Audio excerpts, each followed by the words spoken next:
Hello, good morning student. Today in this lecture we discuss 11th class economics. तो chapter है बेटा 9th measure of central tendency median and mode. तो आज का हमारा topic है बेटा, लास्ट टॉपिक है वो है merits of demerits of mode, और मेरिट्स है वो हमने प्रीवियस लेक्चर के अंदर डिस्कस कर चुके हैं बेटा। ठीक है, तो फर्स्ट है बेटा mode is not regularly defined, यानी mode is not regularly defined measure as there are several methods for calculating its value। क्या है बेटा, मोड है उसको सिर्फ एक ही मेथड से कैलकुलेट नहीं किया जा सकता, इसको अनेक मेथड से कैलकुलेट किया जा सकता है। नेक्स्ट है बेटा note based on all observation of a series, yes the value of method mode of is not based on each and every items of series. ये तो किस पे डिपेंड होता है बेटा, हाईएस्ट वैल्यू पे डिपेंड करता है। Not capable of algebraic treatment, mode is not stable for further mathematical treatment. ठीक है बेटा, ये किस पे डिपेंड नहीं करता है बेटा, एल्जेब्रिक ट्रीटमेंट पे डिपेंड नहीं करता है, इनकी इतनी कैपेसिटी नहीं होती है। नेक्स्ट है बेटा indeterminate, the value of mode may not always be determined.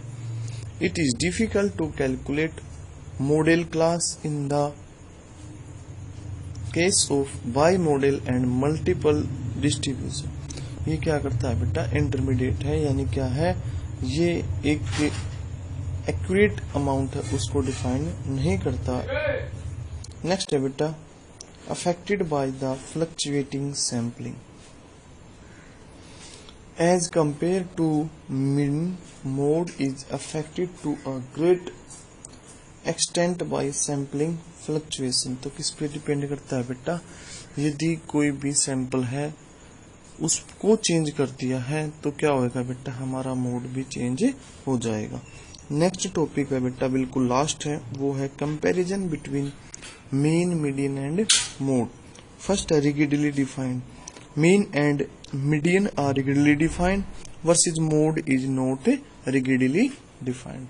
यानी इस mean and median है उसमें तो बेटा स्पेसिफिक रूल रेगुलेशन को फॉलो किया जाता है, लेकिन मोड के अंदर ऐसा कुछ भी नहीं है। Based on all observation and appropriate should be based on all observation, this characteristic is met only mean not median and mode. ठीक है बेटा, तो सभी ऑब्जर्वेशन किस में होते हैं बेटा, मीन में होते हैं, मीडियन और मोड के अंदर इसके नहीं होते हैं।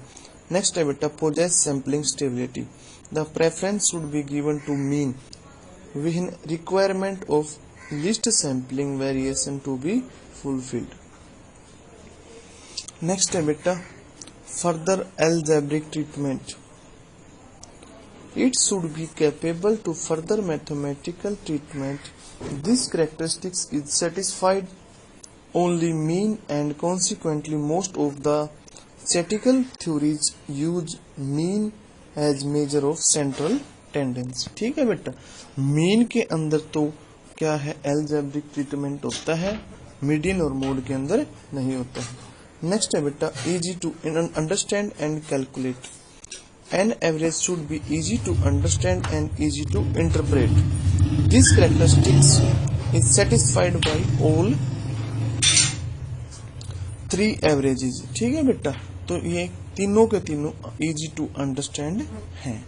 नेक्स्ट है बेटा not affected by extreme value, it should not be unduly affected by extreme observation, the mode is most stable average from this point of view। ठीक है, median is only slightly affected while mean is very much affected by the presence of extreme value। mean तो है बेटा ज्यादा affected होता है, और जो median होता है बेटा वो light affected होता है। तो अभी conclusion क्या है बेटा, generally arithmetic mean is regarded as the best measure of central tendency and most widely used in practice।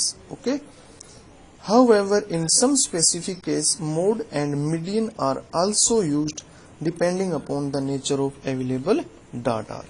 तो ये बोला गया बेटा जो बेस्ट है, एवरेज है सेंट्रल टेंडेंसी का, वो है बेटा arithmetic mean, mode and median का भी यूज हो सकता है। तो इसी तरह जो हमारा 9th चैप्टर है बेटा वो फिनिश होता है। Thank you, have a nice day.